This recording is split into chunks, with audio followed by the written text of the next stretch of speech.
Toronto isn't actually about who can throw harder or who has the nastiest slider. It's about who can handle the weight of an entire city's expectations after watching their World Series dreams slip away in the ninth inning. Look, Jeff Hoffman didn't lose Game 7 because he suddenly forgot how to pitch. The guy had just dominated for 11 straight innings in the postseason, mowing down some of the best hitters in baseball. But that's the thing about being a closer in a market like Toronto.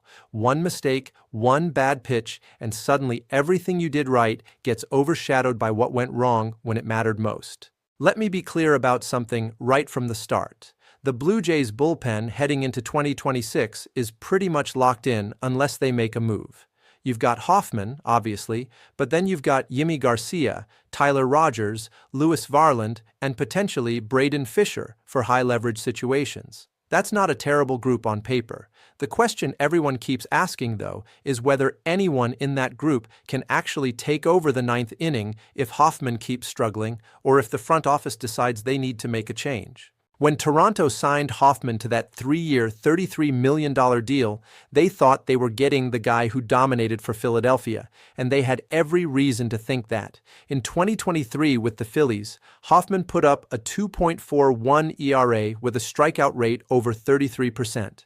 Then in 2024, he was even better with a 2.17 ERA. The man was absolutely dealing. So when he agreed to come to Toronto, fans had every right to be excited about finally having a reliable closer. But something changed.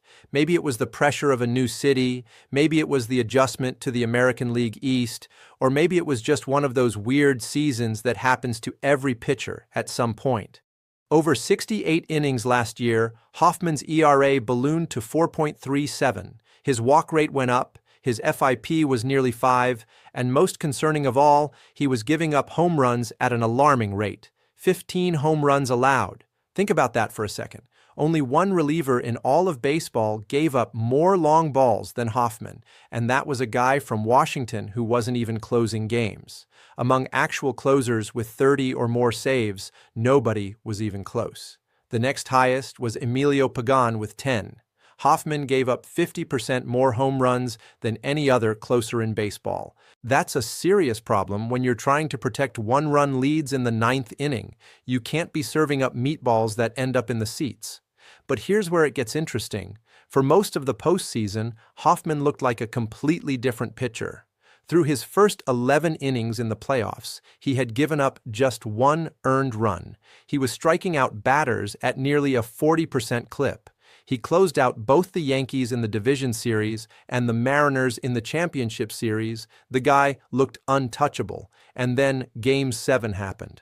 I'm not going to rehash what everyone already knows. Hoffman came into that game and couldn't get it done.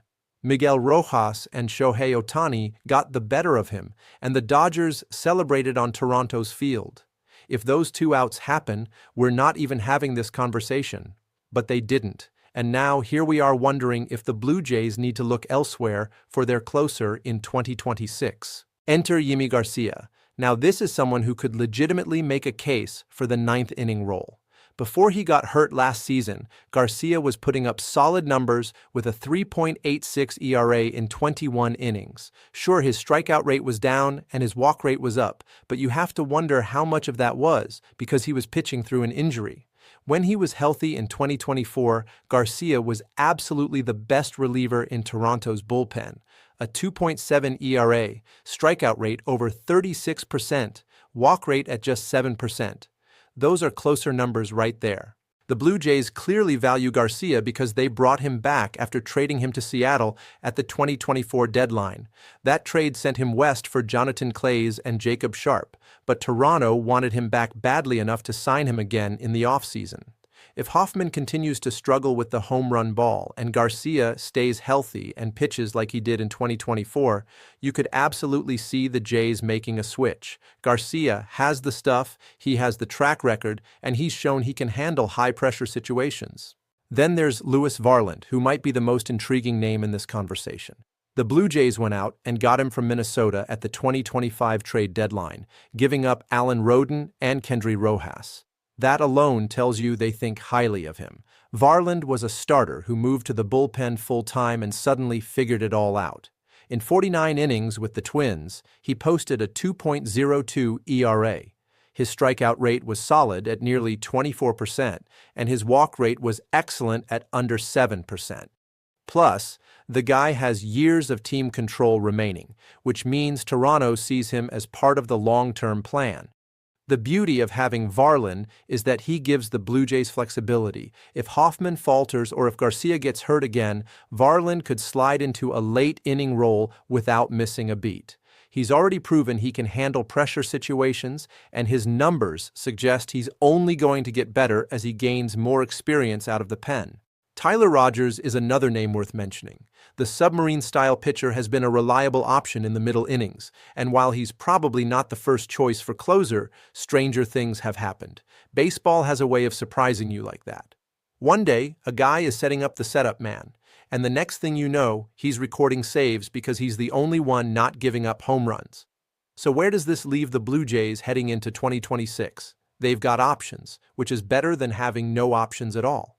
Hoffman gets first crack at redemption because that's what you do when you're paying a guy $33 million. But if he can't figure out the home run problem, if he can't regain the form he had in Philadelphia, then Ross Atkins and the front office won't hesitate to make a change. García is right there waiting if he's healthy. Varland is developing into a legitimate late-inning weapon, and Rogers provides veteran stability. The real question isn't whether someone can replace Hoffman.